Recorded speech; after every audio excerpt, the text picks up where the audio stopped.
energy, and how much distance remaining until deorbit burn termination. Dragon is flying itself. It is an autonomous vehicle, so all the crew has to do is stay strapped into their seats and keep tabs on things. Enjoy the ride. That's right. Well, to talk a little bit about the AX4 mission, what it is. The AX4 mission has really been remarkable in a number of ways from start to finish. And each of these missions, like we talked about, demonstrated the amount of teamwork that we work on. But they're also iterations on the process of flying to and living on station. And each of these provide more opportunities to understand how we live and work together in low Earth orbit. And this crew has certainly done just that. Yeah, let's take a moment to properly meet and introduce the crew. Yeah. Our mission commander is Peggy Whitson of the United States. And we actually don't have enough time to cover her entire resume because it is incredible. But to give a few highlights, Peggy earned degrees in biology, chemistry, and biochemistry. She was the first female commander of the International Space Station. She has spent over 695 total days in space, during which she logged 60 hours across 10 spacewalks. She is a two-time commander for Axiom Space, having previously served aboard AX2, and she was just inducted as a member of the 2025 Astronaut Hall of Fame class. And congratulations, Peggy. Pretty incredible. And up next is mission pilot Shubhanshu Shukla of India, whose call sign as test pilot is Shooks. Shooks represents the Indian Space Research Organization, or ISRO. And he's also an astronaut designate of India's inaugural human spaceflight effort, Gaganyaan, an Indian-built rocket and spacecraft. He was commissioned into the Indian Air Force Fighter Wing in 2006. He then achieved the rank of Group Captain in 2024 and has over 2,000 hours of flight experience aboard aircraft, including the Sukhoi 30 MKI, MiG-29, Jaguar, Hawk, and Antonov On-32. Pretty impressive resume. And our third crew member is mission specialist Sławomir Uznański-Wiśniewski of Poland. He is representing the European Space Agency as a project astronaut coming from the reserve class of 2022, much like Marcus Wand, who served as a mission specialist on AX3. A scientist by trade, Sławomir has earned his master's degree of science with honors from Łódź University of Technology in 2008, Master of Science from Université de Nantes, and a graduate engineering diploma from Polytech Nantes in the same year. He also spent 2 years as the engineer in charge of the world-famous Large Hadron Collider in Switzerland beginning in 2018. And rounding out this crew, mission specialist Tibor Kapu of Hungary represents the Hungarian to Orbit Astronaut Program, also known as HUNOR. The program aims to send Hungarian astronauts to the International Space Station for scientific research and technological development, as well as to inspire young people. He graduated from the Budapest University of Technology and Economics, earning a degree in mechanical engineering, followed by a master's degree specializing in polymer technologies. In 2023, Tibor emerged as one of 4 Hungarians selected from a pool of 247 candidates for the HUNOR astronaut program. He has invested a notable amount of time in his career focused on space radiation protection while awaiting his acceptance to HUNOR. What an incredible crew. Together, they are the crew of AX4, Axiom Space's 4th private astronaut mission to the International Space Station. This mission represents the return of spaceflight for 3 nations, but it also highlights the growing opportunities for nations and entities around the world to conduct meaningful work in low Earth orbit.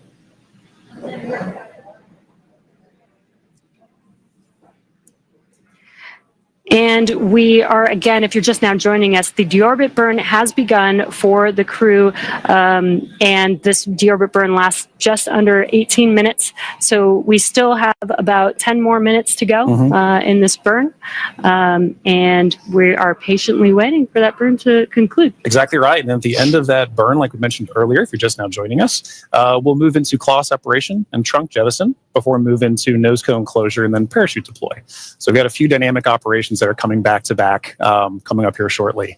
But, you know, Jesse, we were talking a little bit about that crew. I had the pleasure of meeting them a little bit before the mission, and you can really tell that this crew has taken it upon themselves to really make sure that a priority of this mission is outreach.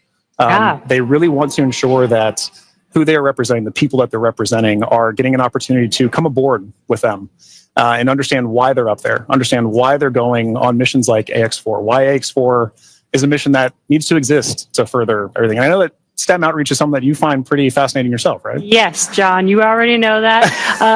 I love outreach. I think it's super important.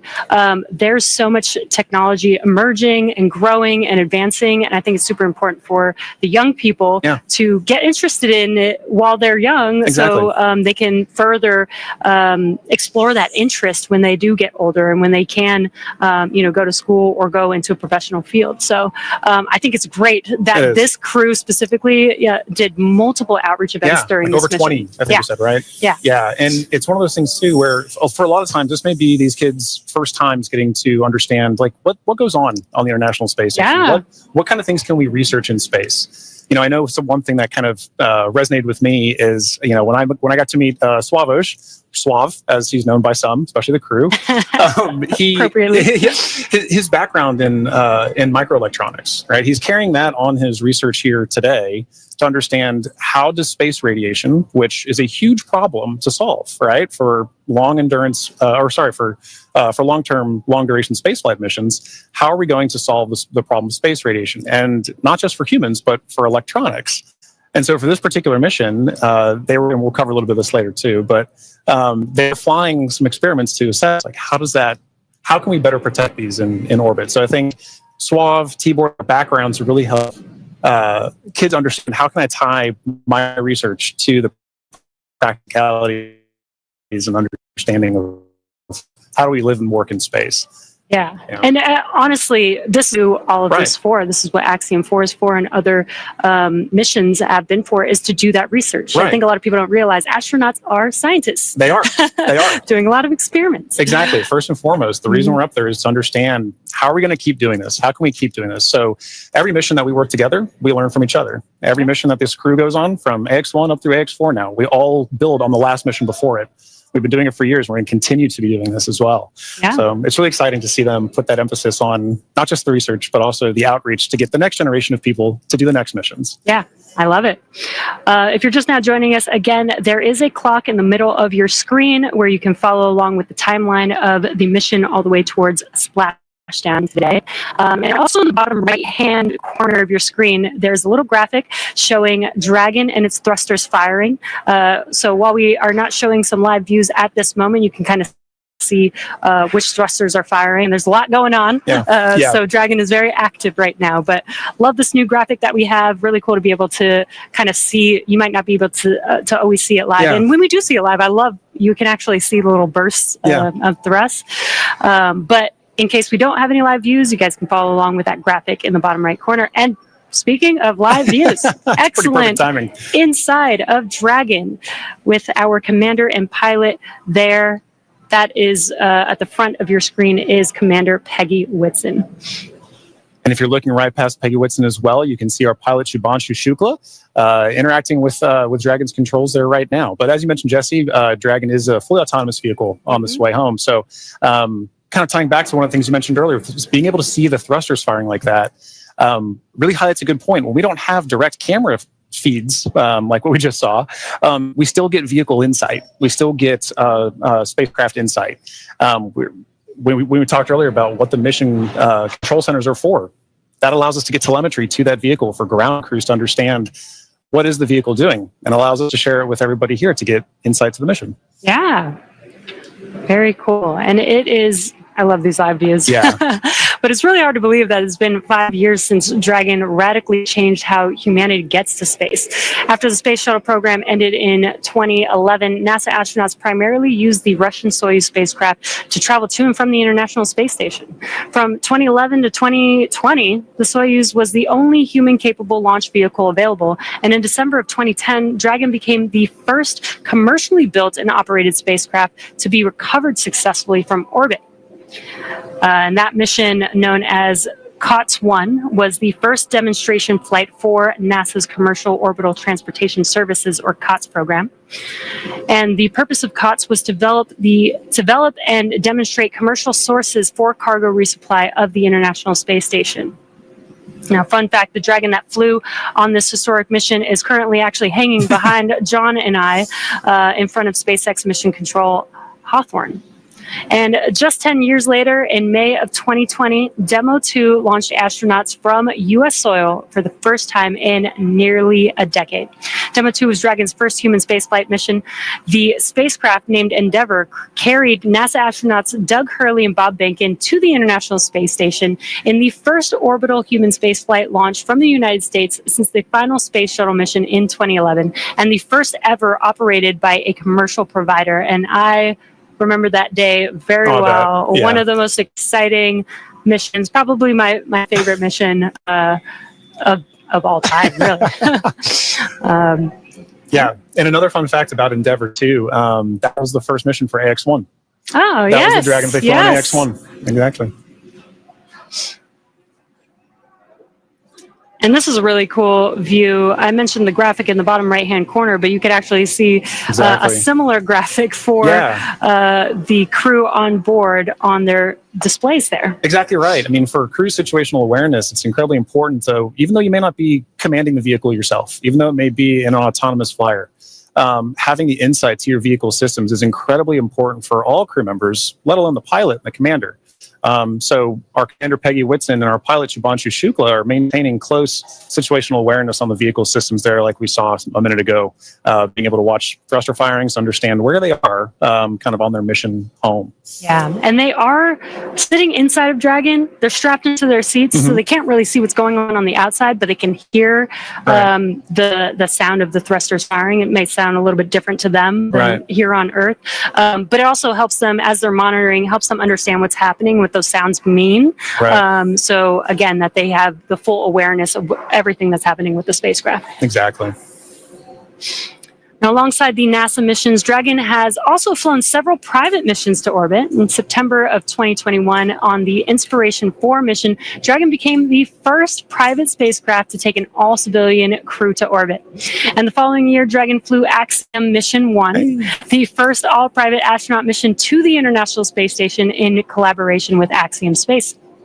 Now, the first of now 4 flights together with Axiom Space to take commercial crews from around the world to the International Space Station.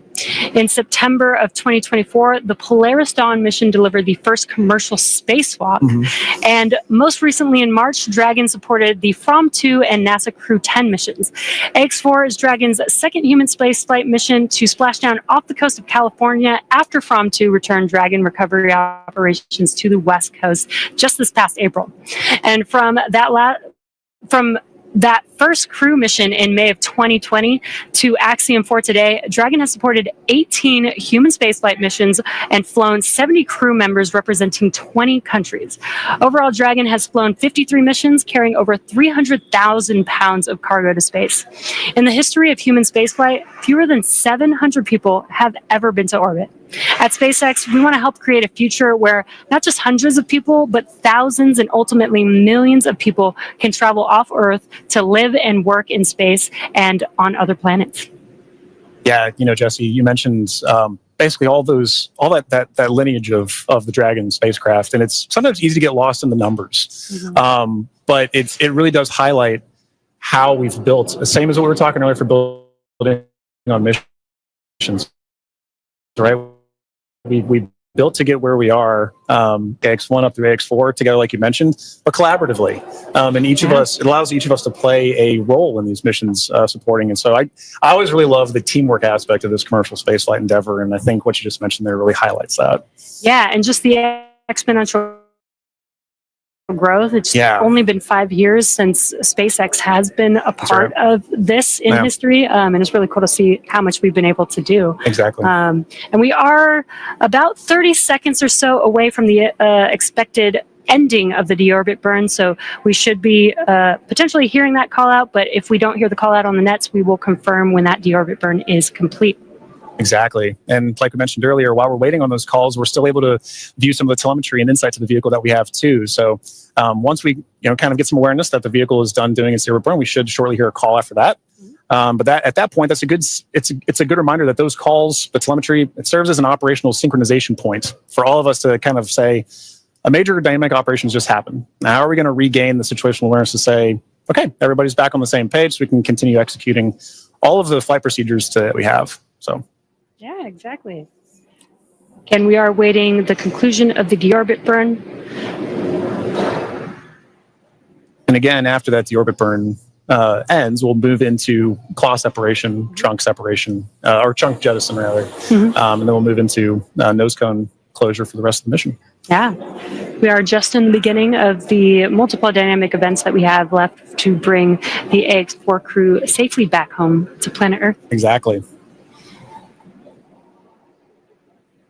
And we do have our recovery ship Shannon waiting patiently in the Pacific Ocean.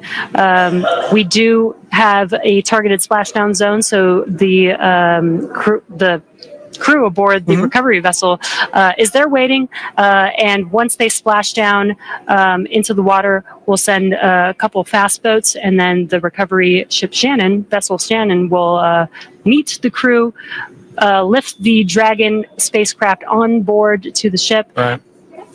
Help the crew get out of Dragon, and then they'll eventually do some medical checks, make sure that they're all good, Exactly right. board a helicopter, and take them back to land. Exactly right. I mean, like that is still a part of the very dynamic operations. And SpaceX and Axiom are both providing crew on the ground to provide in that work. So we have the retrieval of the crew and our Axiom. Dragon SpaceX, deorbit burn complete and performance nominal. Trunk separation initiated. Awesome. Great news. We heard that call out. We heard that call out that the deorbit burn has completed, which is great news. We're moving on to the next events. So at the moment, Dragon is doing a couple of things autonomously. It's isolating the thermal control system fluid loops from the radiator. This system is what will help keep the internal temperature of Dragon temperate for our crew during reentry, as it does heat up a little bit on the outside of the vehicle. Next up, we are waiting for the claw to separate. The claw connects the trunk to the spacecraft, delivers power, telemetry, and fluids, and claw sep is the first step in trunk separation. And we did hear that call out for the initiation of claw sep. So that event is now in progress. We're waiting for the conclusion of claw separation. Nominal trunk jettison. And all of that just happened. Claw separation as well as trunk jettison. There we go. It's a good example of the kind of things that we're listening for on this phase of the mission. Really are back to back, and they're structured in a way that are very timelined, very expected. And so while we wait for those call downs, we want to be very cognizant of, is crew checking back in with ground, is ground checking with crew. But once the vehicle hits those certain points and the commands are retrieved, sent, executed, whatever, that we're waiting for those and we're expecting those. Yeah, and then we do have nose cone closure coming up in just about 3 minutes or so is what we are expecting. And in the background, Dragon is currently inhibiting those forward bulkhead Draco thrusters that we just used to complete the deorbit burn, ensuring it's safe to latch the nose cone shut for reentry. Also, the vehicle has initiated the nitrox suit purge. This will help keep the crew cool and comfortable during reentry, and which again is coming up in a few minutes, that nose cone closure in just about a couple minutes. Now at this point, the nose cone is preparing for closure. That's right. Yeah. And now for those of you just joining us, we are, as Jess just mentioned, we are in the phase of flight where we've now gotten good confirmation that the claw has separated, that the claw has retracted, and that the trunk has been jettisoned. And we're waiting for that nose cone to close. And a minute ago, we had good visuals inside the vehicle showing our commander, Peggy Whitson, and our pilot, Shubhanshu Shukla, engaging with those controls for the vehicle to maintain insight, understand where the vehicle is at this moment in time. And what you're seeing on your screen is a map of where Dragon is above the Earth. And again, it's making its way over, it's going to make its way over the Pacific Ocean to splash down off the coast of California. And you can actually see how close it is passing by the International Space Station there, which is pretty cool. Yeah. Again, it's amazing being able to actually maintain the kind of awareness we have on this, right? As you know, last night when we were tracking undocking, kind of understanding where Dragon is relative to station with regards to things like the keep out sphere. it can be easy on a day like splashdown when we're not talking about from undocking from the space station, to still be able to maintain awareness of where we are relative to it. I think in our orbit is fascinating. Again, we are waiting nose cone closure. And if you've been following along SpaceX, reusability is extremely important to us. That is what nose cone closure is for. In previous Dragon designs, we used to jettison the nose cone, but being able to close the nose cone allows us to just reuse it.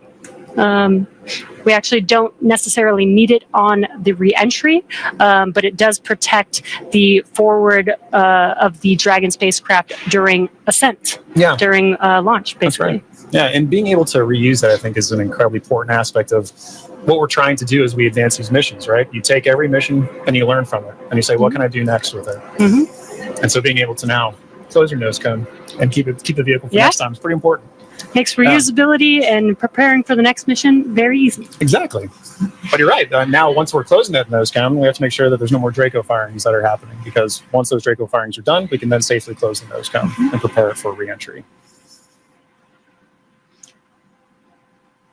Again, we are waiting for nose cone closure, and it is expected to be fully closed any moment now. So we are just waiting for that confirmation.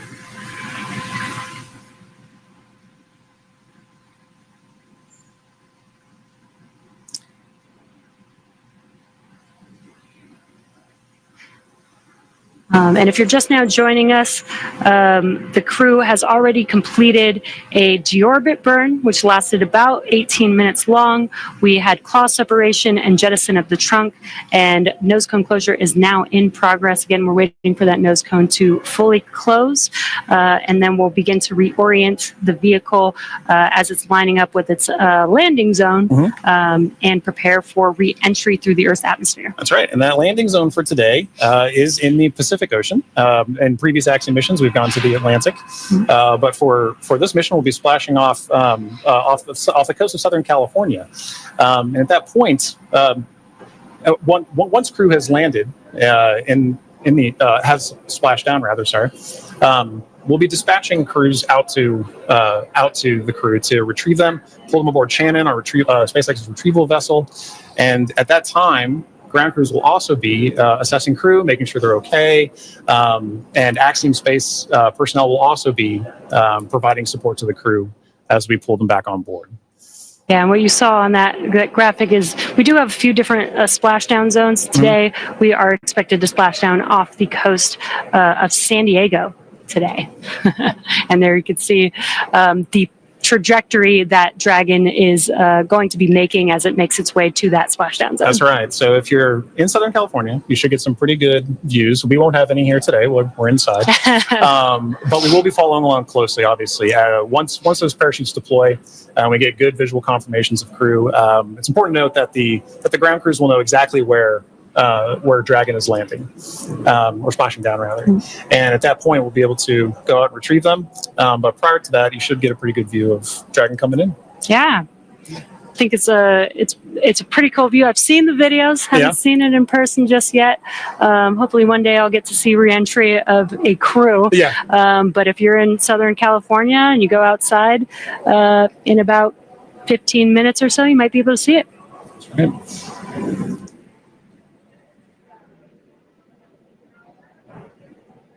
Now, we do expect that the nose cone is fully closed at this point, but just waiting for confirmation of that closure. Exactly.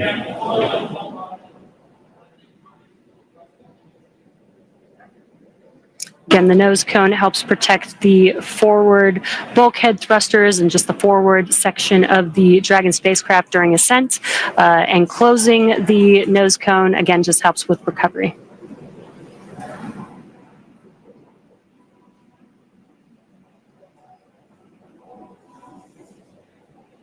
So far, we've had a pretty smooth return home. The crew undocked from the International Space Station yesterday at 4:15 a.m. Pacific time. They spent 22 and a half hours coasting, doing a few more orbits in space before they come back down to planet Earth.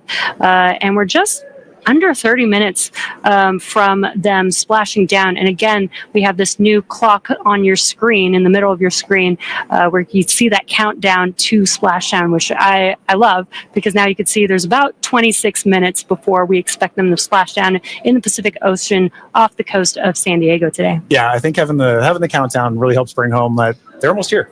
It is time for the AX4 mission to come to a close, but this is just the dynamic phase of the missions that's coming to a close. There's so Dragon, SpaceX, nose cone secured for entry.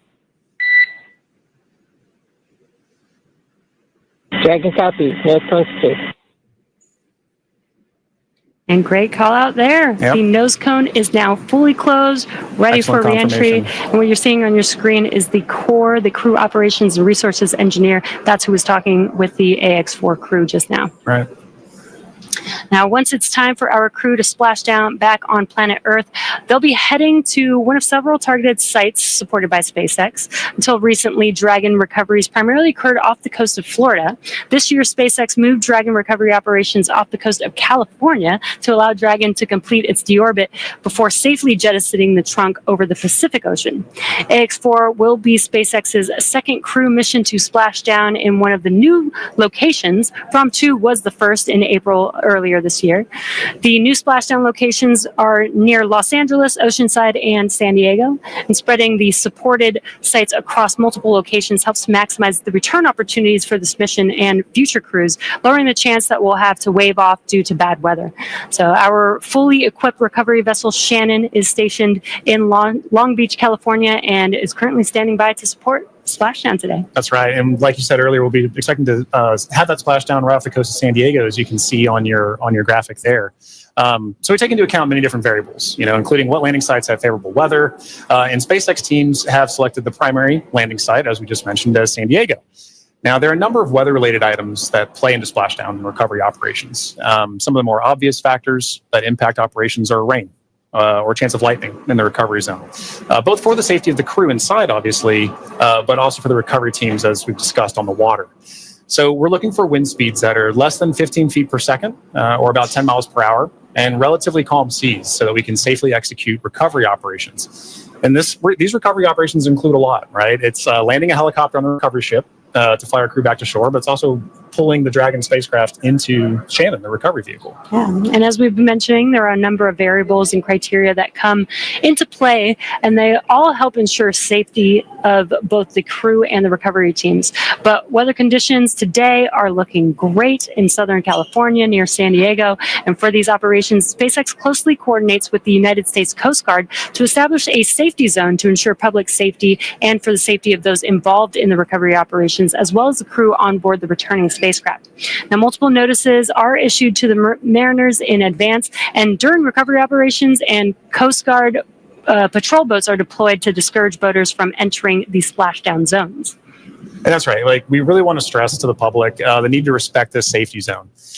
Recovering a spacecraft from the water is a hazardous operation, as you can imagine. And any other boats interfering in the area not only increases the risk to the astronauts in the spacecraft, as well as the teams working to recover them from the water, but also to those themselves who would be going out to see it. So for the safety of the crew, as well as your own safety, we recommend you sit back from home, watch and follow along the action from your TV, as the teams who have trained extensively do this. For final entry briefing, report when ready to copy.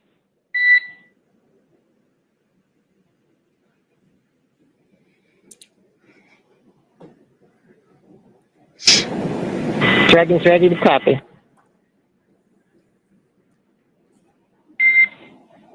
Dragon, I have no deltas to the previously briefed times. The vehicle is healthy, weather is still looking good, and recovery forces are on site. Predicted COM blackout starting at 0918 Zulu and ending at 0925 Zulu. How copy?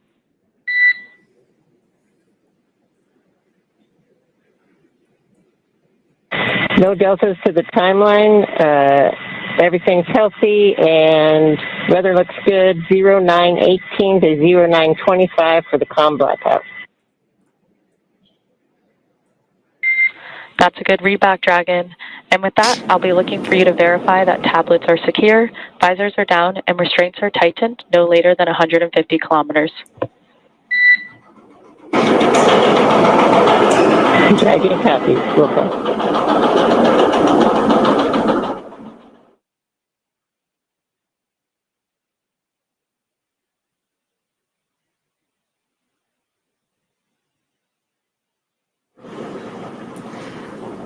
And we just had some great comms between the core and the crew. It sounds like everything is a go for splashdown. We are expecting the blackout period to begin at 2:18 a.m. Pacific time. That lasts about 6 minutes, completely expected. We will lose comms with the spacecraft as the vehicle heats up with plasma around it, but we do expect them to pass through that in about 6 minutes and regain comms after that. So really exciting, about 21 minutes away from splashdown.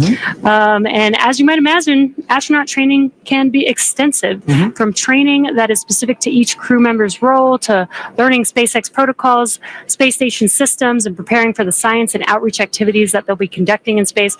Private astronaut training is rigorous. In addition to the training in the field like they do through NOLS, or NOLS, the Axiom 4 crew spent about 35 days training inside of Dragon. Now, to prepare them for flight, our teams at SpaceX spent the last several months teaching the crew about orbital mechanics and how to live in microgravity. While this was more of a review for Peggy Whitson, for the rest of the crew, this was their first time flying on Dragon. The training program includes nearly 100 different lessons covering all aspects of the flight. The crew spent time inside of our Dragon training spacecraft to run simulations of ascent, the International Space Station rendezvous, and re-entry. And they also spent time at the launch pad in our suit-up room and working through emergency procedures that would be necessary in the unlikely event of a pad abort scenario. And beyond those critical trainings from SpaceX for the ascent return phases of the mission, Axiom Space has facilitated a host of efforts over the last 10 months to ensure that the crew and all of those who support them, like ground operations, mission control, flight controllers, are all ready for the mission while on board station.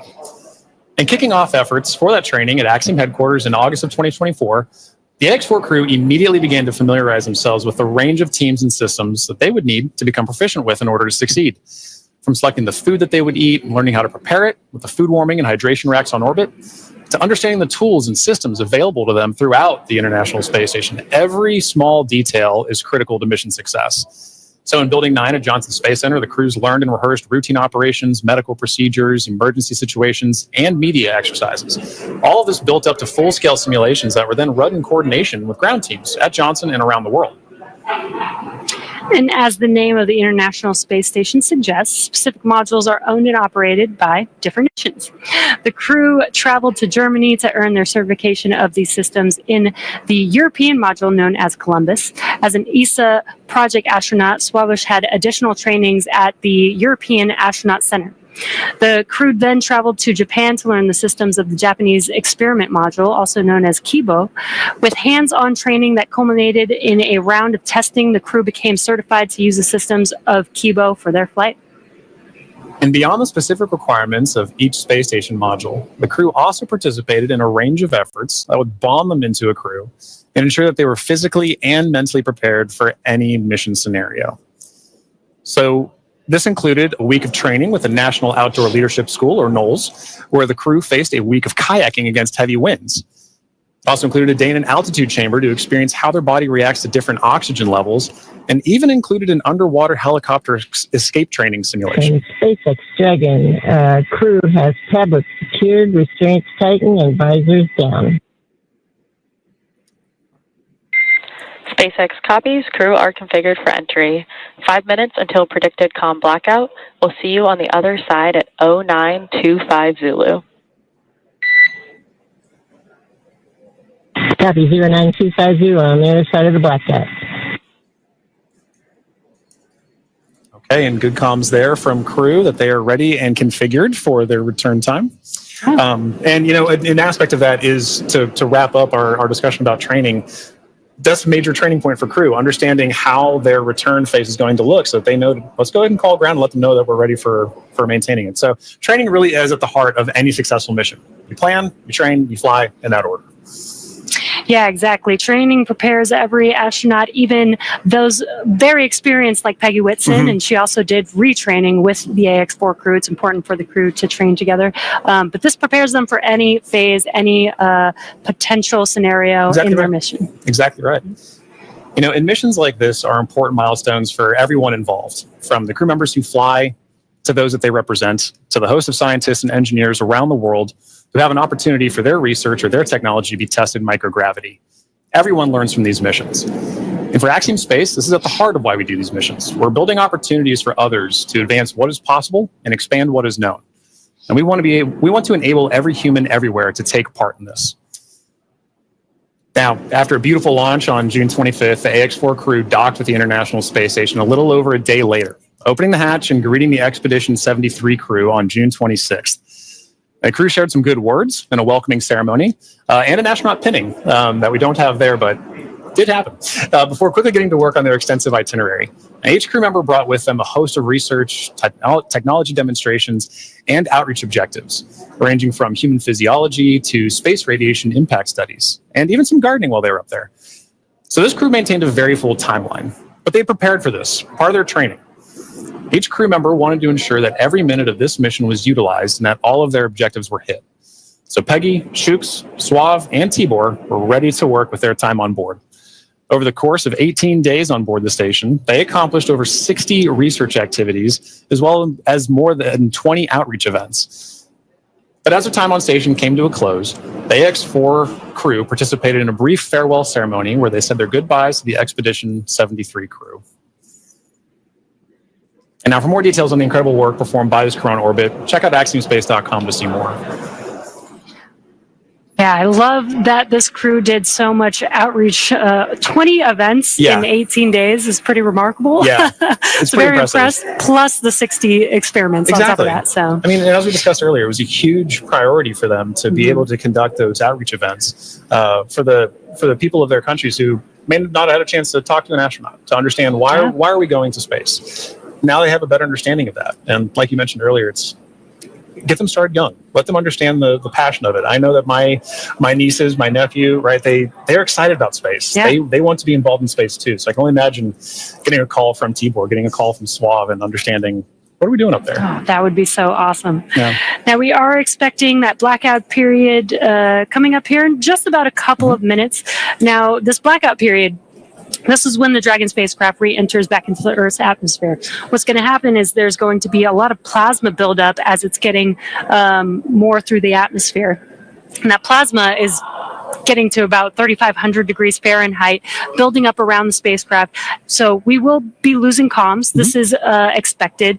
Today we're expecting it to last about 6 to 7 minutes, and then we'll regain comms. And you'll probably hear the core after the expected blackout period time has ended.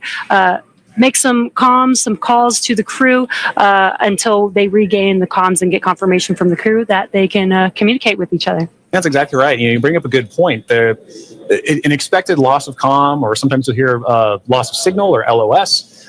It's an expected part of spaceflight.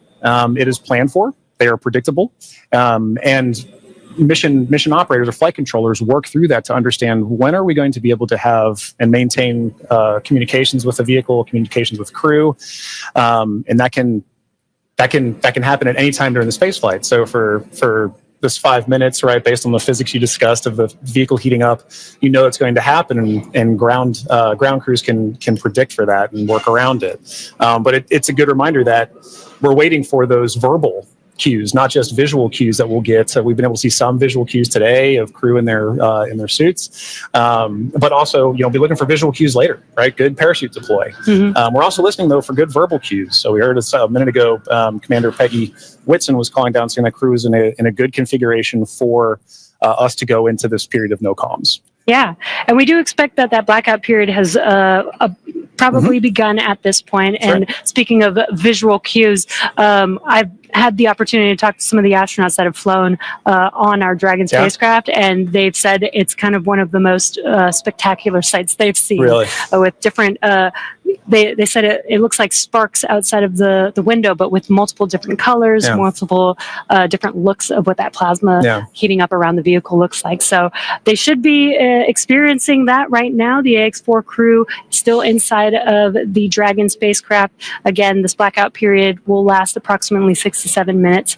And again, we won't hear any comms throughout this period until the expected blackout time is complete, and then we'll start hearing comms from the core calling out to the crew. That's right. As we begin the second half of entry, Dragon is now beginning to flush nitrox into the cabin and continuing to top off the AX-4 crew's suits with cool air. Again, this is what will allow the cabin temperature to remain comfortable while, as I mentioned, the external temperatures reach 3,500 degrees Fahrenheit. The heat shield is pointing forward, leading the spacecraft to the landing site. Dragon's primary heat shield is comprised of PICA 3.0, which stands for Phenolic Impregnated Carbon Ablator. First generation PICA was first developed by NASA for studying and sampling comets within our solar system. SpaceX then partnered with NASA to develop PICA X, which was the second generation product used on all Dragon 1 commercial resupply missions that successfully resupplied the space station on 20 missions. PICA 3.0 was developed specifically for use on Dragon as we prepared to begin flying crew with enhanced structural and thermal properties that optimize the heat shield and drove down cost and mass. The remainder of the Crew Dragon spacecraft is composed primarily of a SpaceX proprietary ablative material. It's another class of thermal protection which is lighter weight versus PICA and protects the underlying composite structure during re-entry to ensure the structural capabilities are maintained. Now, while Dragon will experience temperatures well over 3,000 degrees Fahrenheit during peak re-entry conditions, the characteristics of the TPS or thermal protection systems coupled with the egress environmental control and life support system in the pressurized interior will ensure that the AX-4 crew will stay cool and comfortable during all the phases of re-entry through splashdown with all that heat surrounding them. Exactly right. Well, now, as AX-4 set a new benchmark for private astronaut missions with the most research activities executed aboard an Axiom space mission to the International Space Station to date. With over 60 experiments representing 31 countries, the mission showcased the growing global interest in leveraging low Earth orbit for scientific discovery. The research portfolio included 8 technology demonstrations, 12 life science investigations, and 27 research projects. And this research spanned a wide range of disciplines, from cancer biology to regenerative medicine to even artificial intelligence, agriculture, and materials science. And this further demonstrates how low Earth orbit is a platform for innovation. Now, many of these studies were designed to address challenges both in space and on Earth, such as improving disease modeling, enhancing food security, and developing smarter autonomous systems. Now, the scale and diversity of the AX-4 research portfolio reflect a shift toward more collaborative science on orbit together, positioning commercial astronaut missions as catalysts for advancing knowledge and solving real-world problems. You know, Jesse, I think this is one of the most important things about a mission like this, is it allows us an opportunity to understand we have a number of problems that we're trying to address on Earth, and it is a unique opportunity to be able to go to low Earth orbit and understand some of the key aspects of that kind of research. And missions like AX-4 really allow for those kind of problems to continue to have momentum behind them to be solved. The International Space Station has been tackling so many of these problems for over 2 decades now. Yeah. And that research needs to continue. It needs to keep going. I think a lot of people don't realize that some of the stuff that we have that seem very simple and common to us here on Earth actually sometimes come from the research that happens in space. Exactly right. Exactly right. One of the things we were talking about earlier is a major aspect of long duration spaceflight is the radiation impacts. And I know for me personally, I thought one of the really interesting research topics or research experiments that was being conducted on orbit for AX-4 was looking at what are the different materials and properties that we can use to protect against space radiation. So during the mission, we had a great call between Peggy Suave and Dr. Lucy Lowe with Axiom Space to discuss exactly what it is that we're trying to protect for and understand why space radiation is so difficult to wrap. So, you know, missions like AX-4, they're all important. And we are now seeing great confirmations of the Dragon spacecraft making its return back to Earth right now. And while we are in a blackout period, this is an excellent view, seeing Dragon from the ground as it's re-entering back into Earth's atmosphere. Now, that blackout period is expected to conclude at 2:25 a.m. Pacific time, so just a couple more minutes here, and then hopefully we'll get some comms back between the core and the crew. But in the meantime, at least got some cool views of the crew almost back down here on Earth. Exactly right. And you know, making that kind of visual confirmation is such an important part of what we're tracking today. We're tracking a lot of very dynamic operations. And so being able to see what we see on the screen there is incredibly important for mission controllers. Dragon, SpaceX, comm check.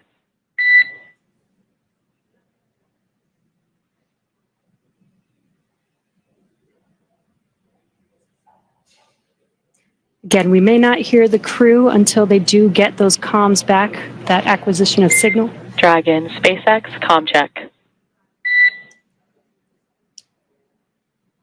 SpaceX, Dragon, we have you loud and clear. Dragon, we have you the same. Expect automated chute deployment. Dragon copies, automated chute deploy. And great news, as you heard there, we got comms from the X4 crew. That's exactly what we're waiting for, and I love that you can hear the excitement in Peggy's voice, too. Yeah. It's like she's done this before. Maybe a few times. A great live view on your screen inside of Dragon as they are re-entering the Earth's atmosphere. And we did hear confirmation that there will be the automatic drogue and parachute deployment coming up here shortly. And on your screen with that great live view. GPS converge. Expect nominal altitude for drogue chute deploy. Copy. Nominal GPS chute deploy.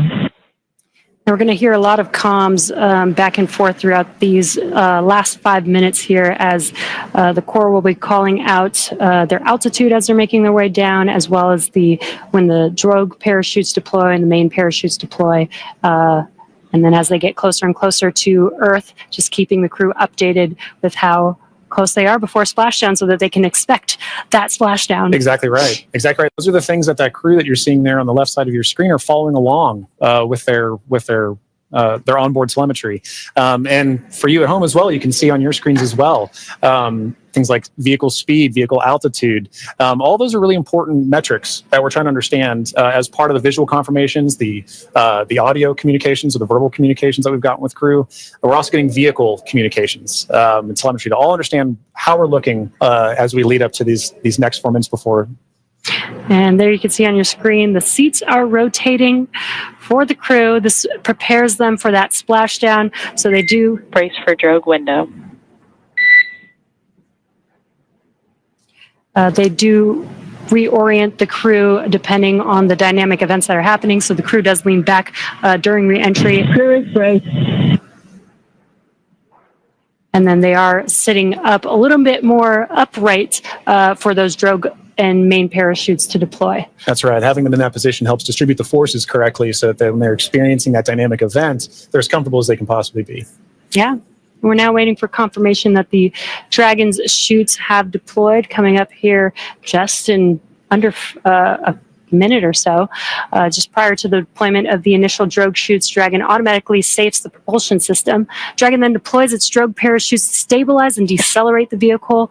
Then just before drogue deployment, seats automatically rotate to 26 degrees, which we just saw there, to keep the crew within acceptable G limits for entry and landing. And excellent view. Great view. Drogue parachutes are deployed.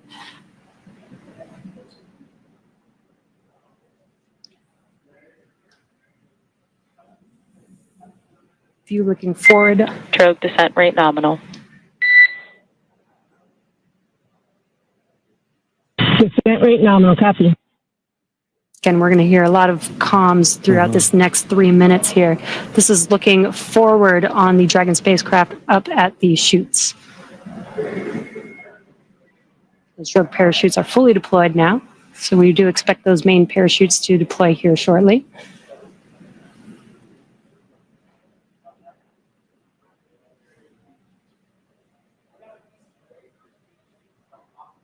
If you're just joining us, we have now confirmed that the AX4 crew on their return home is roughly 2.5 minutes out from splashdown, and our main chutes have deployed. Main chute descent rate nominal. Copy. Main chute descent rate nominal, 1,000 meters for Dragon. We copy 1,000 meters.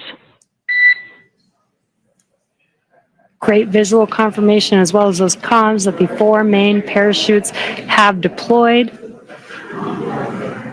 Again, we are going to be slowing down the vehicle from 350 miles per hour all the way down to just about 15, 16 miles per hour by the time that the vehicle touches down and splashes down into the ocean. Exactly right. You mentioned these beautiful visual confirmations that we're getting.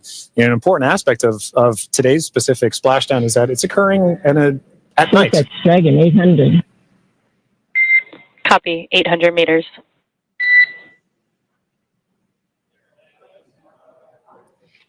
Commander Peggy Whitson confirming the spacecraft's altitude as it's making its descent into the Pacific Ocean just off the coast of San Diego in Southern California. Yes, love that it's coming off the coast of my hometown. 600 meters. 600 meters. And at 600 meters, we're just under a minute before that expected splashdown. The landing in water is a lot simpler and more reliable. Provides a little bit of margin against unlikely parachute issues. We did have to learn how to make Dragon waterproof as we are splashing down into the ocean. But SpaceX copies 400 meters. Reminder to brace for splashdown.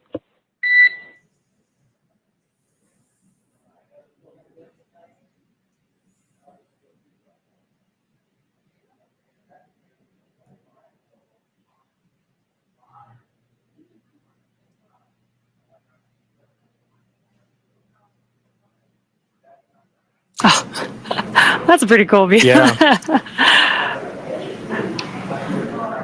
That's right. Maintaining the vehicle's signature through things like cloud layer and any kind of atmospheric disturbance allows us to maintain visual contact with the vehicle as it's making its final descent towards water landing. And it's a little foggy, as you can see there. Yeah, Pacific fog is rolling in. We've got some very bright lights as Dragon, you can see the ocean there. Dragon is about to touch down in just a few seconds here. And working their way towards the vehicle are the SpaceX and Axiom support teams that will be present for the next phase of our splashdown coverage today. At this point, we'll be waiting for confirmation of the crew's safe landing, and then we'll move into the phases of this mission, which are really, let's recover the vehicle, let's recover the crew, let's make our assessments, and at that point, we'll be covering. And we have splashdown of the AX-4 crew back on planet Earth. Welcome home.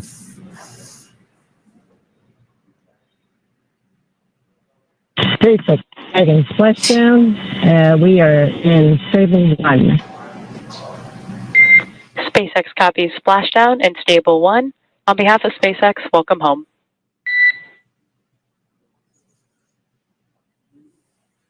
And thanks for the great ride and the safe trip, and Grace is happy to be back. We are happy to have you back home safely as well.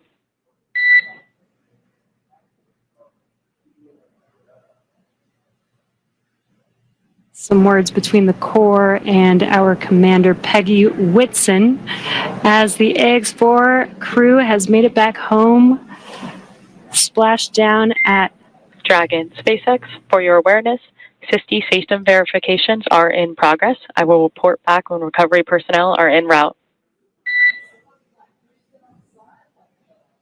Dragon.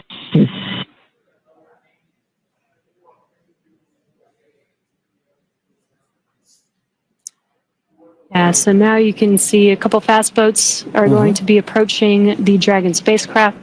They're going to start with making sure that the spacecraft is safe. They're going to do some sniff checks. They're going to pick up those main parachutes. As Dragon splashed down, the chutes were immediately cut to make sure there's no safety issues there. So we'll pick up those main parachutes up.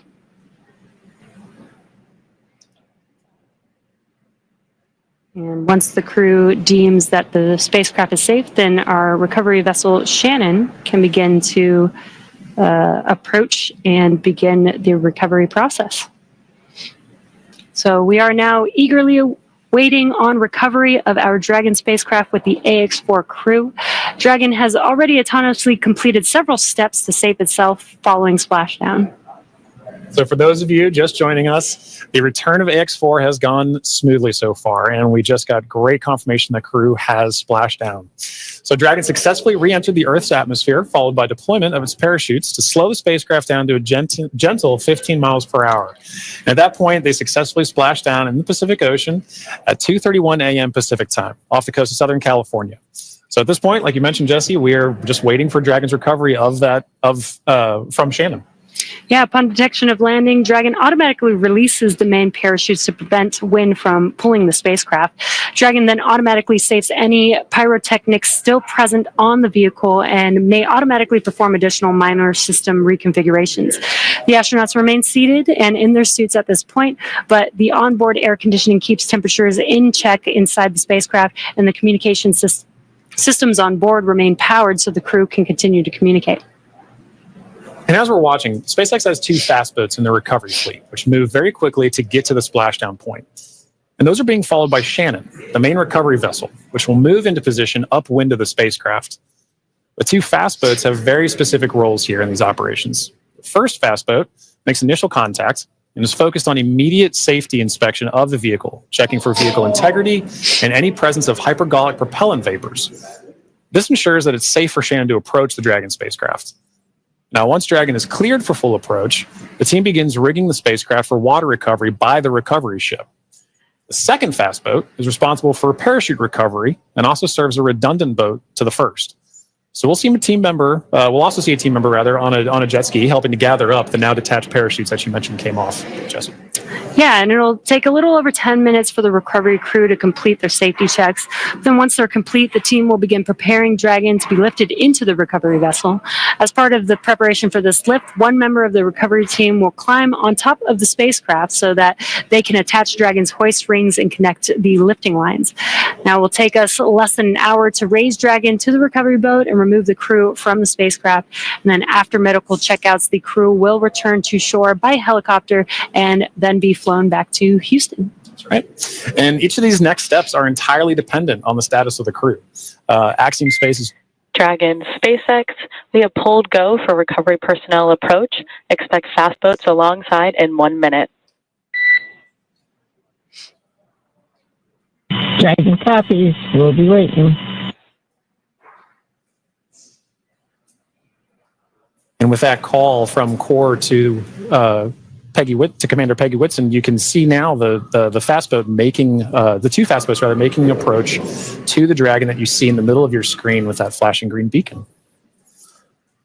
Now, as we mentioned, Axiom Space's Chief Medical Officer is on the main recovery ship Shannon and is ready to put eyes on this crew for the first time since they departed quarantine together. And our medical teams will be with them every step of the way home.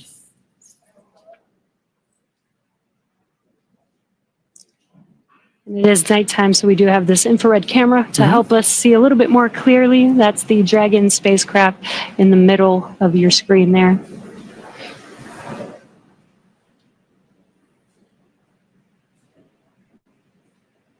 These SpaceX fast boats are now making initial contact with the Dragon spacecraft. Excuse me.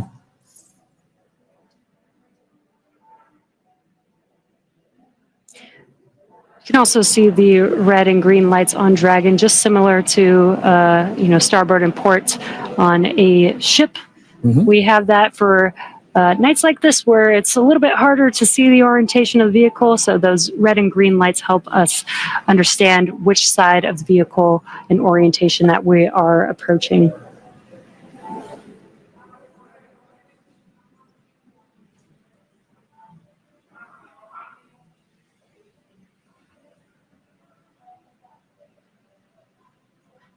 And it does look like they are pulling a main chute out of the water there.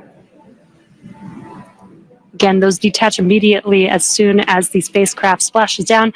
This helps prevent the wind from dragging the spacecraft after it's splashed down and helps keep the crew safe. But we do recover those main parachutes, keep them out of the water. Exactly. And as we just discussed, each of these fast boats has a very specific role that they play.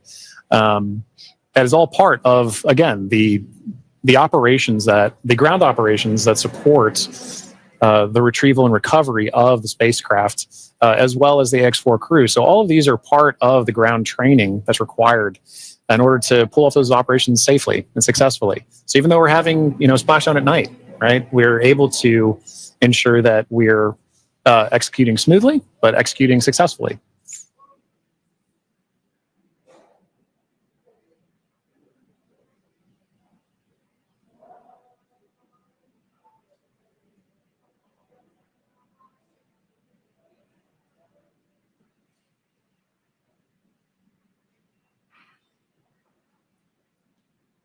We're now looking at some additional views that we're getting in of the fast boats making their contact with the Dragon spacecraft. And we should be seeing a crew member actually climb on board the spacecraft, Yep. do some final safety checks, and then help begin setting up the rigging for the spacecraft to be lifted out of the water. That's right. It's all part of a coordination, a choreography of events, right? Getting from spacecraft is in the water. What are the next few steps that have to occur before we can get Dragon onto the recovery vessel Shannon? And this is a very key moment in that. Yeah, and right now you can see them doing the sniffs, making sure that there's no hazardous gas or chemicals around the vehicle and that it's safe for the team to actually approach and climb onto the spacecraft. And as always, the recovery crew is wearing the PPE necessary to perform these operations. PPE is personal protective equipment. It's a good reminder that even in this phase of the mission, we're excited crew is home, but the job's not done yet. We're taking this time to make sure that we're operating smoothly, that we're operating safely, so that we ensure a safe return for the crew on board the vessel and back home to their families and teams. Yeah, we call conclusion of the mission when the crew egresses the spacecraft, and egress means to exit the spacecraft.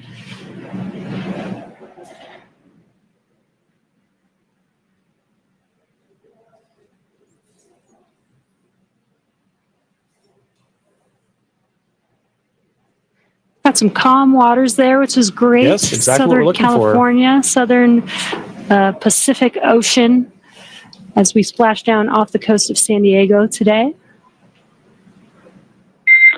Dragon, SpaceX, hypergol sweeps, and unfired ordnance checks are nominal. Rigging is in progress. Approximately 5 minutes until capsule lift. We have SpaceX flight surgeon standing by.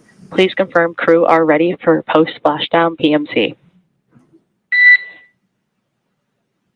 Dragon, copy, go, and we are ready for post-PMC.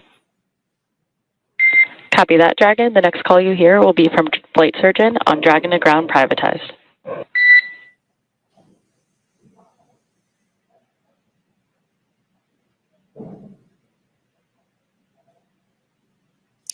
And you heard those comms. The team is going to do some medical checks. They are going to do that on a private net. And that's what those comms were, confirming that they're switching the nets that they will be communicating on. And this is just to make sure that the crew is feeling okay. Exactly right. Through all those dynamic events. While for us watching Dragon re-enter the Earth's atmosphere from afar, there's a lot going on in that spacecraft there with the crew. So just making sure that the crew is feeling good and checking in with how they're doing. Exactly. It's an important touch point for kind of reaching a key milestone on the return trip home. As just mentioned, it's a very dynamic phase of flight. And those private medical conferences or PMCs with a SpaceX flight surgeon really allow ground teams to be able to make an initial assessment of crew while the team is also the ground teams outside are continuing to work that rigging. They mentioned it would take about 25 minutes for crew to rig and then hoist the Dragon spacecraft into the recovery vessel. So while those operations are happening, crew will also be talking with ground medical personnel just to get an understanding of, hey, how's everybody doing? How are you looking forward to it? Yeah. And they did confirm that the vehicle was safe to approach. They did some hypergol checks, and they also checked the thrusters that did not fire to make sure that there are no leaks from those thrusters. We do have Super Dracos on the vehicle in case of an abort emergency during ascent. We did not need those thrusters on this mission. And again, they are only used for the ascent portion, but we do want to make sure that throughout the mission, as the Dragon spacecraft was docked to the International Space Station for 18 days, that everything is still good and safe, again, to complete these final recovery operations.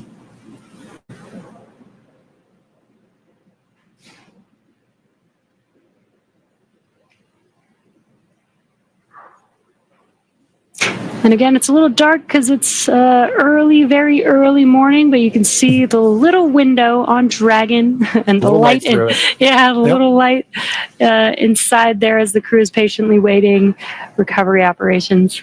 It's a very different view that they're having outside that window than they had for their flight up and their flight home. Yes. But all the same, I'm sure that they're also glad to say, hey, we're home. If you're just joining us from home, you are seeing live views of the Dragon spacecraft that has returned home from the Axiom 4 mission. After launching on June 25th, the Axiom 4 mission... Dragon SpaceX, Dragon to ground is now unprivatized. Com check. We have you loud and clear on Dragon ground. Copy, Dragon. We have you the same.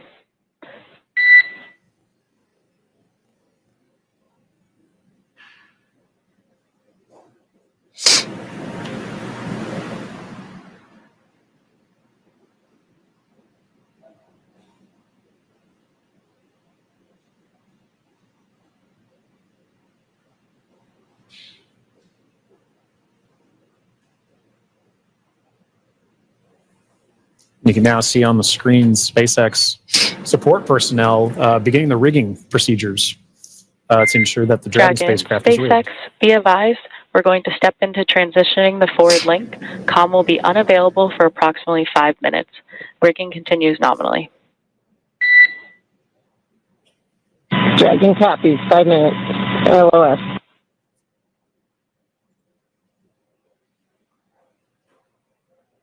Again, the Corps just keeping the crew updated with the operations that they're performing. They won't have comms for about 5 minutes, but rigging is continuing, as we can see there, with the recovery crew member standing on top of the spacecraft. Yeah, working very important procedures for the next phase of the AX-4 mission. And for those of you who've been following along since June 25th, when the Falcon 9 lifted off from Kennedy 39A, this was a pristine new Dragon. That crew had the privilege and the pleasure of naming Grace. And now that it's gone through its first mission and landed back safely in the Pacific Ocean, you can see exactly what the spacecraft goes through on its return home, but very much a sign of a successful mission.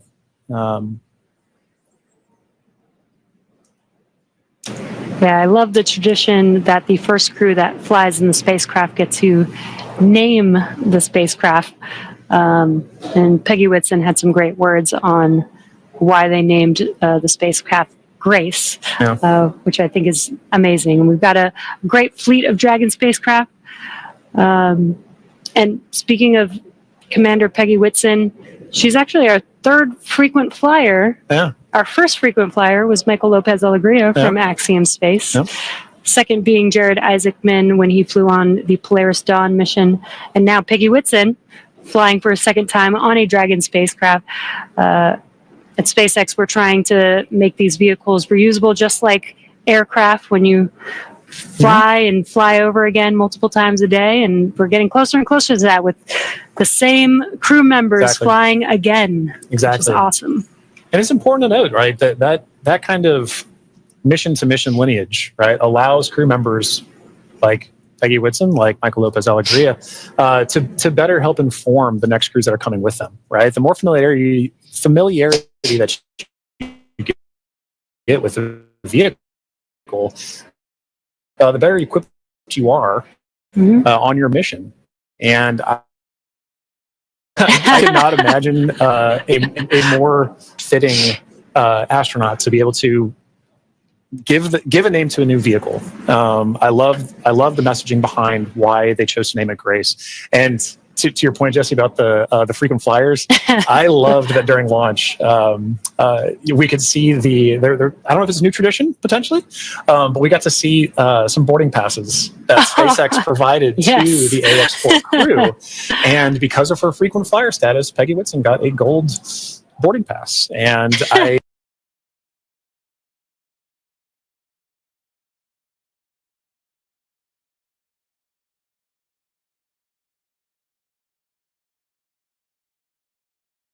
I absolutely adore that she was able to have that distinction.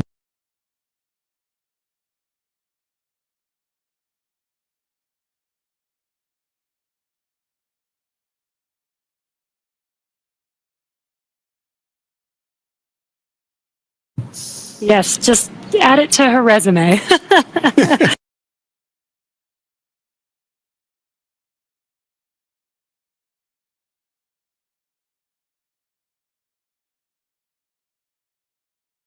Yeah, you can add it to the resume. SpaceX frequent flyer.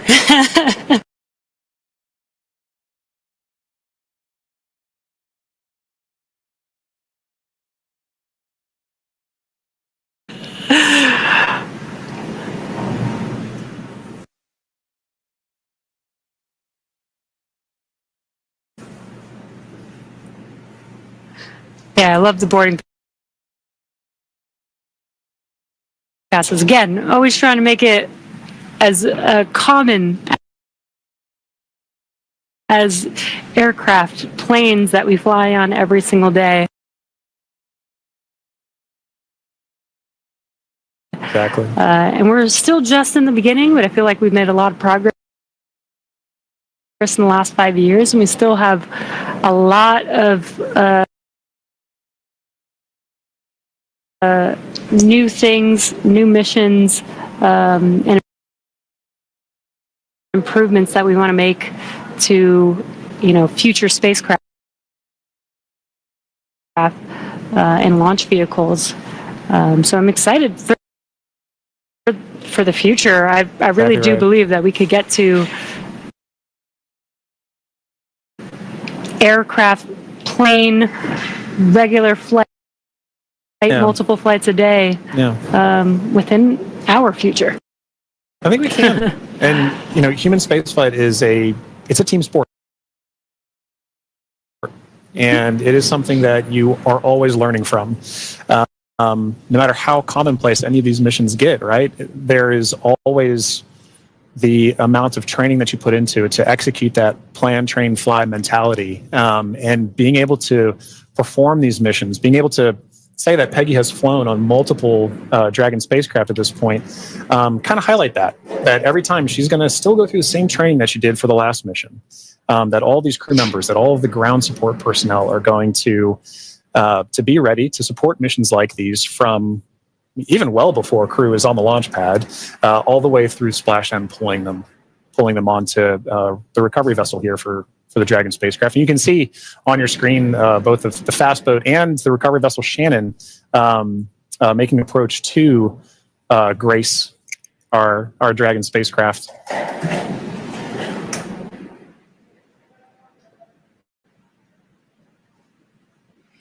There you can see what we call the Dragon nest. When the spacecraft is lifted up out of the water, it's going to seat into that ring that you see there at the end of the recovery vessel there. And once the spacecraft is nestled into the nest, it'll translate to a deck that meets the height of where the hatch on the Dragon spacecraft is. That'll enable the crew to egress or exit the spacecraft easily onto a platform in the recovery vessel.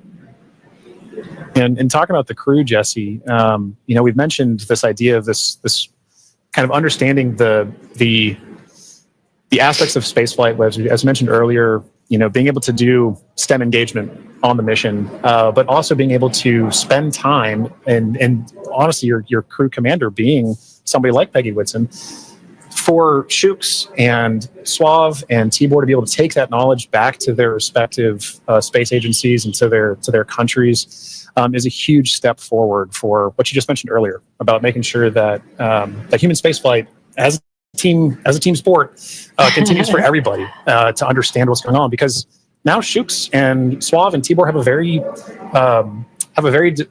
important distinction, and they now have a very unique perspective on what it takes for a human spaceflight mission to occur. as first time astronauts, they're going to take back all that knowledge from their time on the International Space Station and be able to make huge impacts with their space agencies in their countries. Yeah, I'm sure they learned a lot from Peggy Whitson, but also the other crew members that are currently on board the International Space Station. They got to interact with so many different people with diverse skills. Exactly. And 18 days is quite a long time in space. So it's a good amount of time. I believe this is the longest duration for an Axiom space mission so far. That's right. We heard a lot of those kind of sentiments shared between the AX4 crew and the Expedition 73 crew on the International Space Station during their farewell ceremony, during their undocking last night.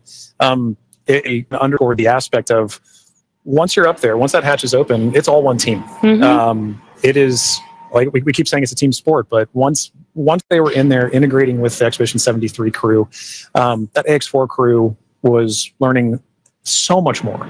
And it was highlighted in everything that they were able to execute, right? We mentioned earlier over 60 research projects, over 20 STEM engagements, outreach events. Over 18 days, that's an incredible amount of time packed into their timeline, just coupled with sleeping and being there, but also like the aspects that they're not timeline, but engaging with the crew, sharing cultural touch points, understanding each other, getting to learn each other. And they did have the benefit of getting to meet this Expedition 73 crew before their flight.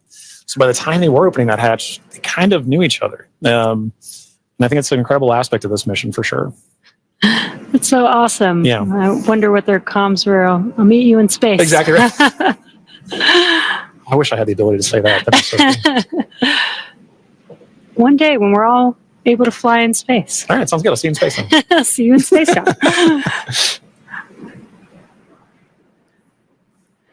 Looks like we're getting closer. They are pulling the spacecraft towards the recovery vessel. Looks like we're rigged up, and you can see the hydraulic lift moving forward and down. And then it will begin to lift the spacecraft out of the water and again into that Dragon nest that you see there on the recovery vessel.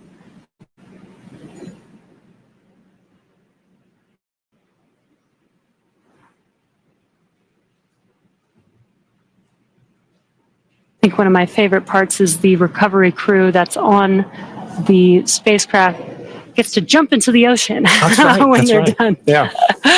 And it's nighttime in the Pacific, so it might be a little cold. We'll be a little chilly. But definitely a unique part of the job. Exactly right.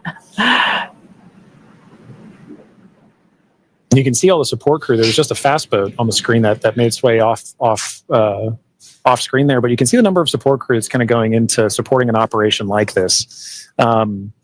It may look like it's not happening very fast, but there are a lot of steps that each of these crew members are responsible for ensuring that the Dragon spacecraft is pulled into that nest safely but smoothly, and they're working towards that now. There he goes. Love that. Despite the freezing temperatures, it looks fun. And he got out of the water pretty fast, so I think you're right about that. All right. Looks like lift is about to begin.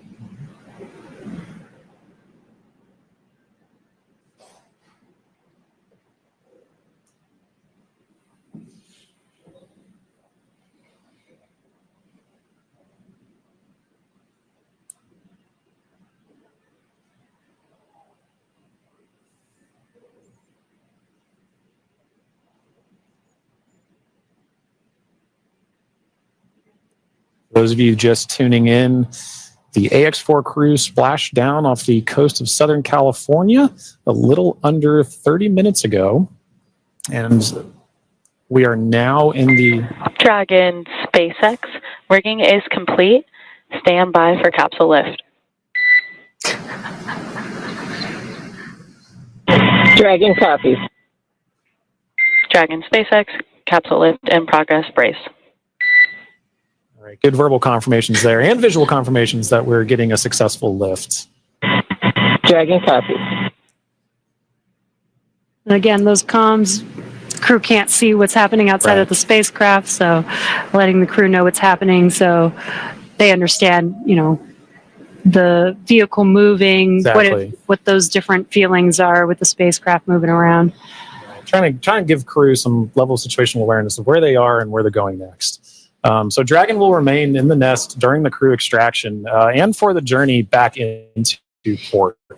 The spacecraft is currently was just lifted, as you saw, and set on the nest. And from here, it will be centered and oriented.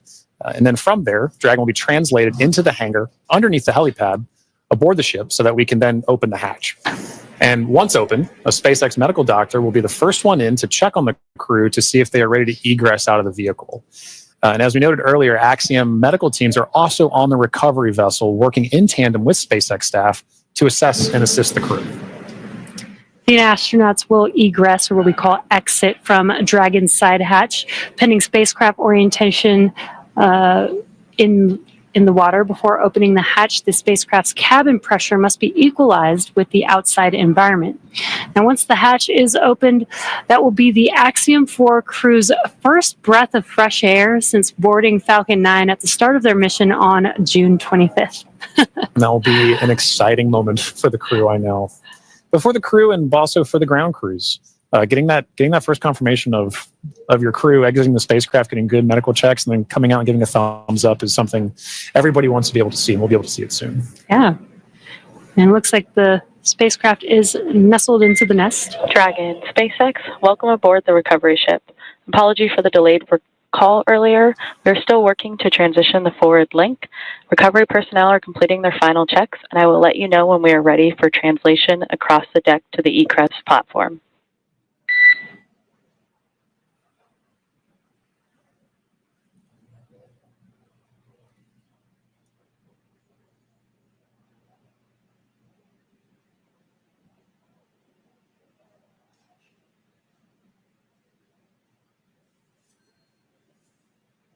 Now, they are de-rigging the spacecraft, but they're also doing some final sniff or leak checks and then covering the thruster locations prior to opening that hatch. Let's just make sure that the vehicle is more than safe for the crew members to exit the vehicle.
Again, if you're just now joining us, the Dragon spacecraft has been lifted onto the recovery vessel Shannon. Now the recovery crew is safing the vehicle. They're putting some covers on the thrusters of the vehicle just to ensure, now that the spacecraft is no longer in operation, we don't need those thrusters. They did some sniff checks before they put some covers on it. SpaceX comm check.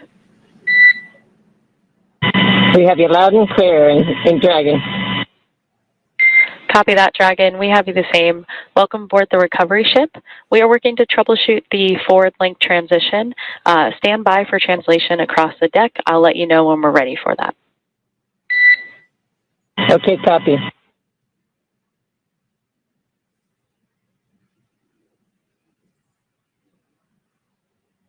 Right, the crew is preparing for translation. This is where that Dragon nest is going to move the spacecraft towards the deck, and that deck is going to meet the bottom of the Dragon hatch, and that'll enable the crew to egress or exit the Dragon spacecraft onto a platform on the recovery vessel. And again, the recovery crew looks like they may have finished safing the vehicle in preparation for that translation. As you mentioned, Jesse, that hatch that you see right in the center of the spacecraft, when we see crew egress from that, SpaceX medical personnel will be there to assess crew and assist them along with other ground support crew out of the spacecraft. And at that point, that'll be our first time being able to see the AX4 crew since their liftoff to the International Space Station on June 25th.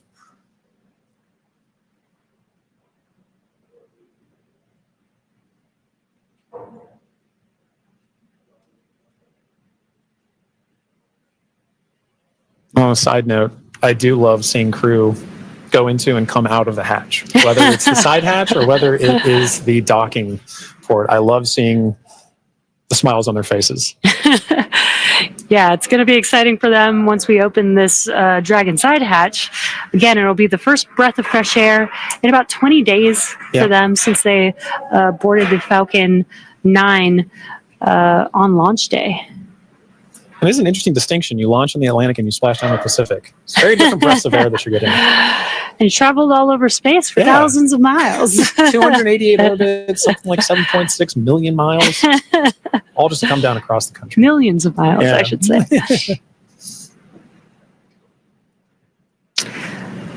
It's definitely a great passport to have. It is. Maybe that could be the next memento that we can provide crew before they lift off as a passport that they can see.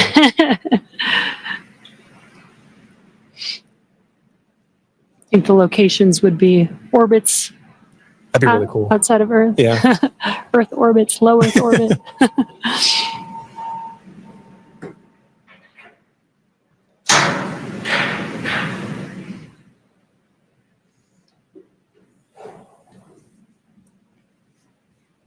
Again, next up, we are expecting the translation of the Dragon spacecraft named Grace, named by the Axiom Mission-4 crew. Again, the spacecraft will translate in preparation for hatch opening and exiting of the vehicle. A few moments ago, Core spoke with the AX4 crew to let them know that the translation will be happening soon. Dragon, SpaceX, final checks are complete. Translation across the deck to the egress platform will begin shortly. There is a chance that we get a lot of alarms. No concern. Dragon copies.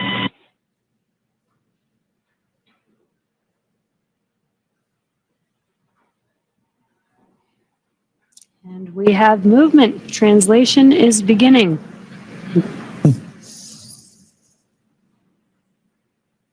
Some residual ocean water splashing down, and then we are washing down the hatch area. Again, just preparing for the vehicle's side hatch to be opened. Getting some of that salt water off, maybe some of that plasma from reentry off. Right, all nominal processes to ensure that that crew can safely egress the vehicle, but also that ground personnel are safely protected while handling the spacecraft and crew as well. So at this point, we can see SpaceX personnel positioning themselves to support in this, as well as the spacecraft making final approaches to that upper landing pad for crew to egress the vehicle.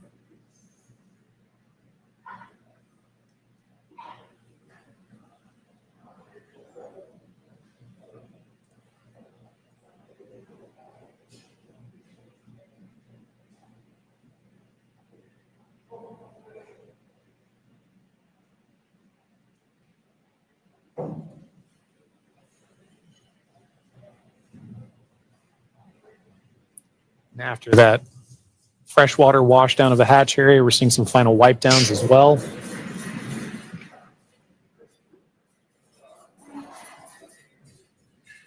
For those with a keen eye as well, you can see on the side of Grace, as it was making its approach towards the upper landing, the Axiom logo proudly displayed on the spacecraft.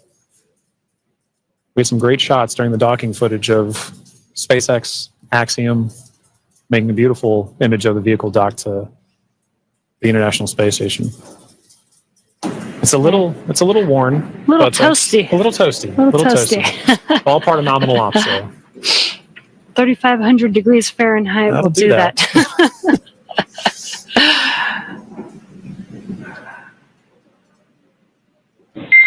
Dragon, SpaceX, standby for side hatch opening and egress of some smiling faces. Here we go. All right, we're looking forward to it.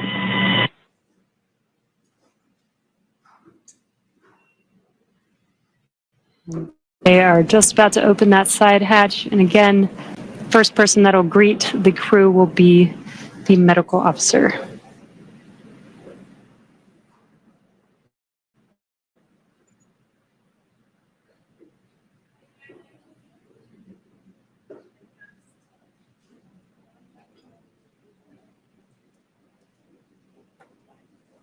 And the hatch is open, and ground crews are making first contact with the Axiom 4 crew.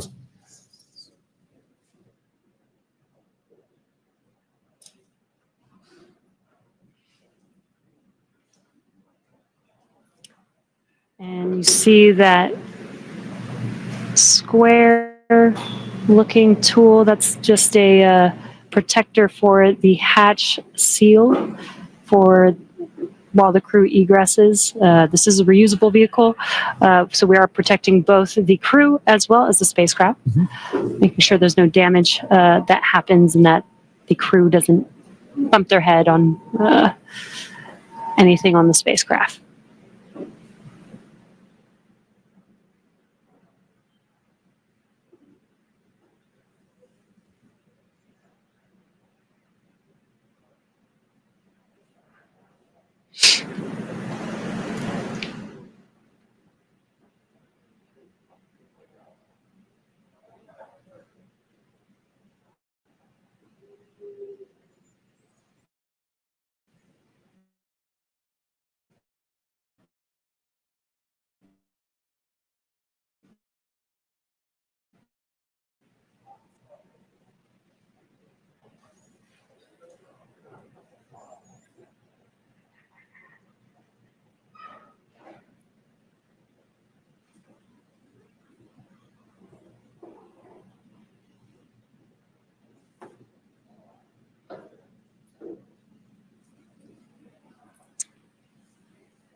Looks like we're getting, the crew's getting some first photos. Yeah.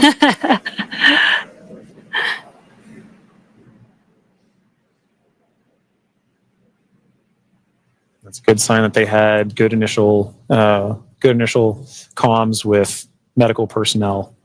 So this time we are now if you're just joining us, we're waiting for the AX-4 crew to egress or exit the Dragon spacecraft, also known as Grace, as part of the conclusion of their more than 20-day mission to the International Space Station.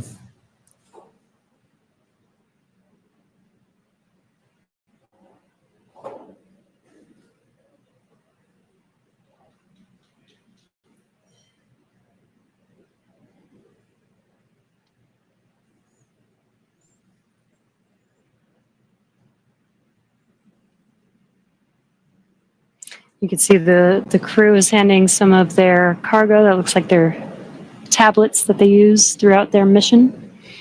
Making it a little easier for crew to make their way out of the spacecraft as well.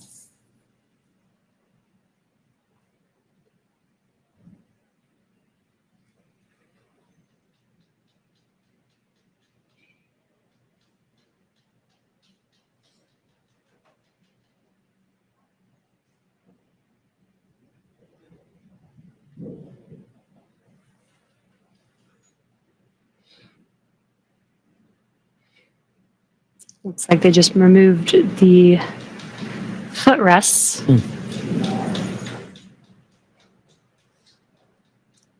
Gives the crew some space to get out of their seats while they are exiting the vehicle. Now getting some great internal views of the AX-4 crew. Yes. In their spacecraft. I already saw some big smiles as people we've all been saying.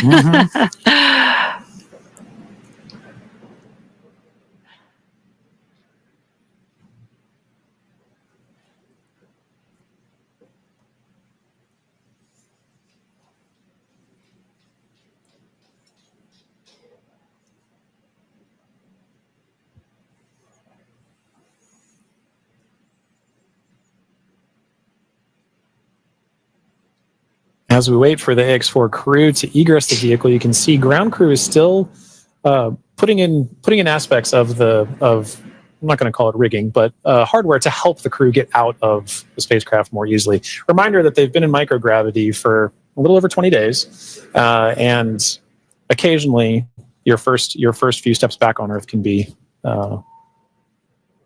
slightly challenging. It's a little different in microgravity than dealing with the gravity here on Earth.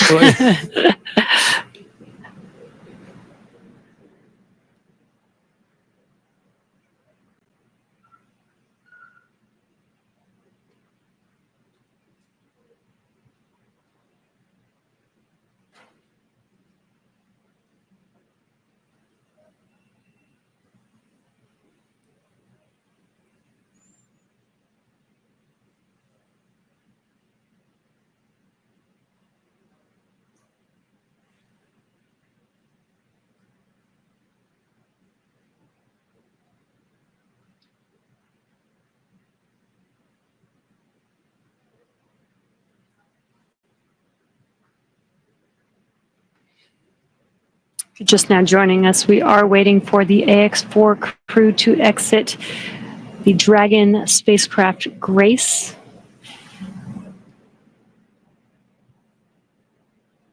Peggy, Shix, Suave, and Tibor are at the end of their Axiom Mission-4. After 20 days in space, 18 on board the International Space Station. 18 days.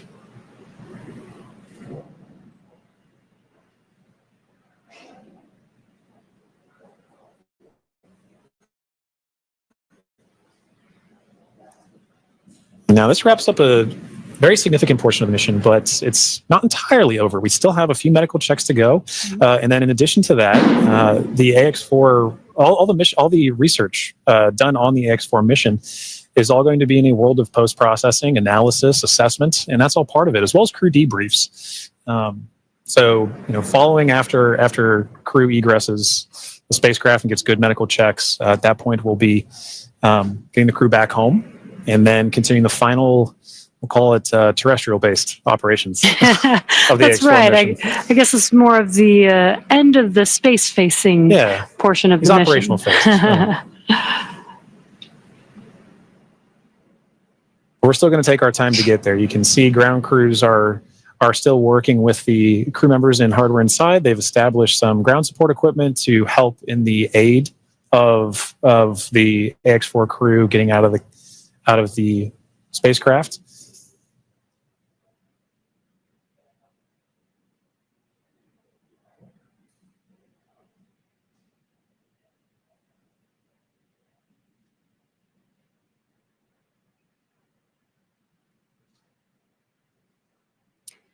And some of their aids are not too complex. That white platform that you see there is essentially a slide. Yeah. But an important one. A very important slide. But in addition to that slide, we do have, there's a complex tool that you mentioned earlier, Jesse, about protecting the seals.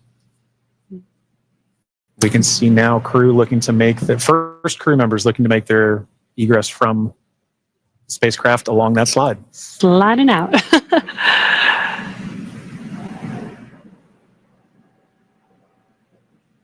And there she is. We see Commander Peggy Whitson, all smiles, exiting the spacecraft Grace. That is a beautiful sight. Peggy Whitson, the AX4 commander, is home, having logged 695 days in space on 5 flights. She is the 7th on the all-time list for most days in space by a human.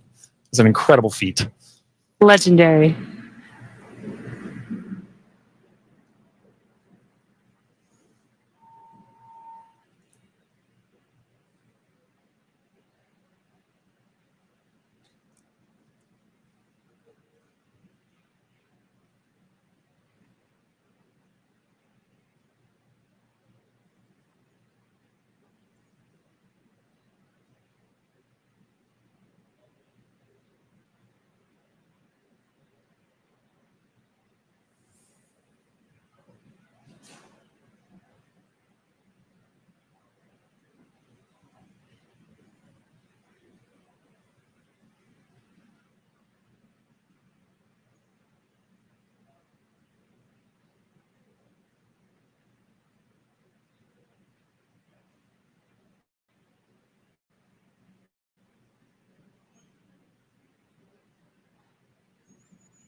So far, we've had Commander Peggy Whitson exit the Dragon spacecraft. We are waiting for the remaining 3 crew members of the AX4 crew.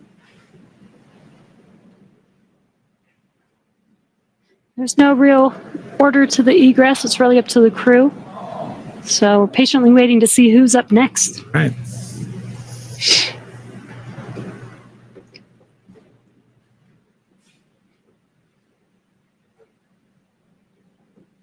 If Peggy is in the indication, which I think she is for this particular crew, we'll see another big smile coming out of the Dragon spacecraft in a moment.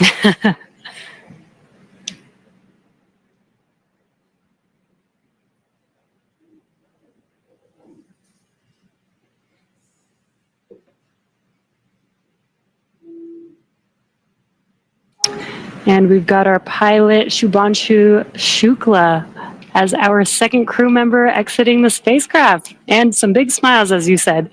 India reached a major milestone for the nation's space exploration goals. AX4 pilot Shubhanshu Shukla became the first astronaut to fly from the country's newly established astronaut corps.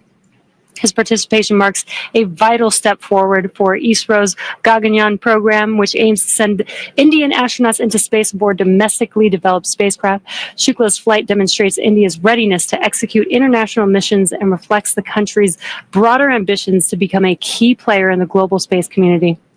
As India continues to expand its capabilities in crewed spaceflight, this mission serves as both a proving ground and a symbol of its commitment to innovation, collaboration, and leadership in space exploration.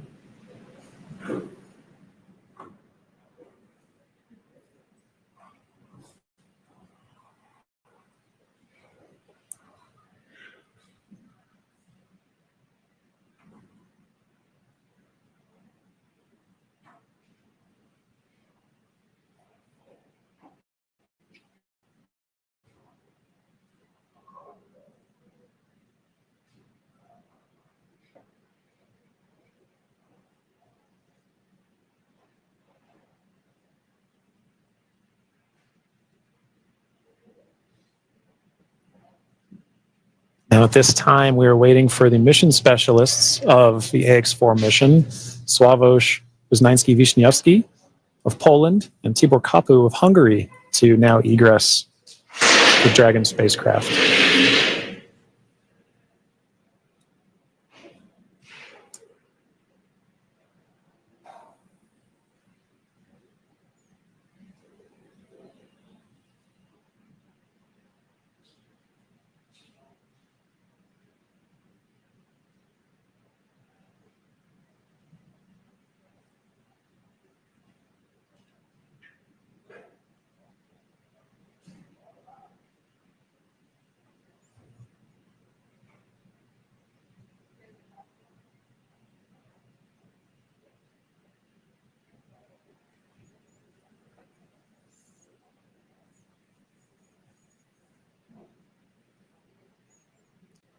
We have our third crew member now egressing the vehicle. And there is Sławomir Uznański-Wiśniewski of Poland. Sław is all smiles for this, which I love to see. Now, Poland's participation in the AX-4 mission through the Ignis program marked a pivotal step in the country's growing role in space exploration. Astronaut Sławomir Uznański-Wiśniewski, flying in partnership with the European Space Agency, led a research agenda focused on some of the most pressing challenges in human spaceflight: mental health, artificial intelligence, and radiation monitoring. These areas are critical not only for ensuring astronaut well-being on long-duration missions, but also for enabling safe and sustainable exploration beyond low Earth orbit. The Ignis mission reflects Poland's strategic investment in cutting-edge science and its ambition to contribute meaningfully to the future of deep space travel. It also signals a broader shift in Europe's space landscape, where emerging space nations are taking on increasingly vital roles in shaping the next era of exploration.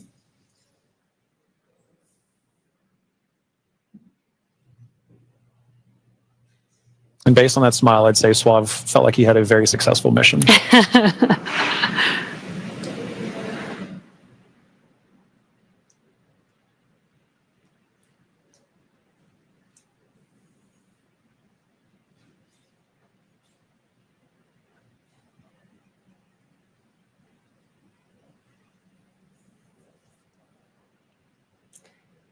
3 of 4 crew members have exited the Dragon spacecraft. We're now just waiting for the final crew member, Tibor, to exit the spacecraft here.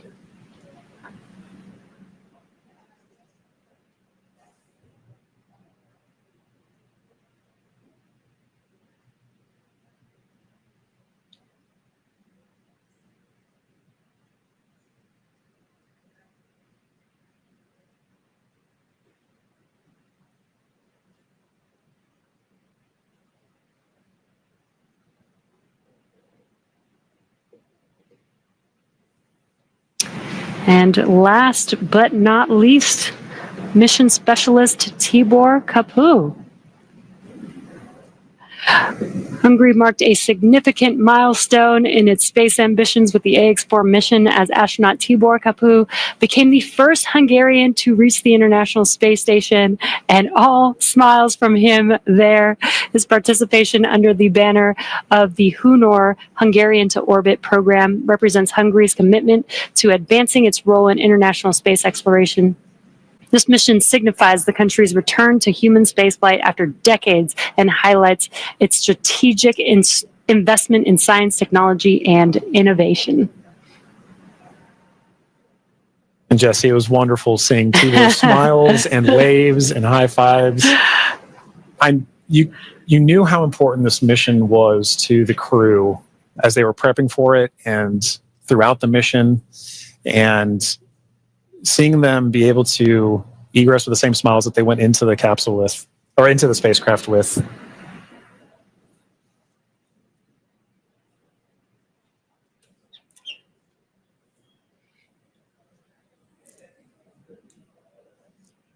Well, at this point, the crew is now safely back home on Earth. Yeah. Now that our crew are safely back home on Earth and getting the first checks by SpaceX and Axiom space medical teams, we're going to wrap up our live coverage of their historic return. AX-4 lifted off from Launch Complex from Launch Pad 39A at 2:31 a.m. Eastern Time on Wednesday, June 25th, and arrived at station on Thursday, June 26th. They spent about 20 days in space and 18 of those days on the International Space Station before undocking yesterday. And then this morning at 2:31 a.m. Pacific Time, they splashed down off the coast of San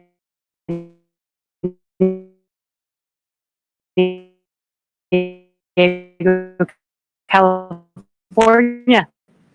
What an amazing journey it's been for them so far. Yeah, now this crew's in touch with his home, right in the next phase of the mission. So to SpaceX, thank you for an incredible flight and taking such great care of our crew.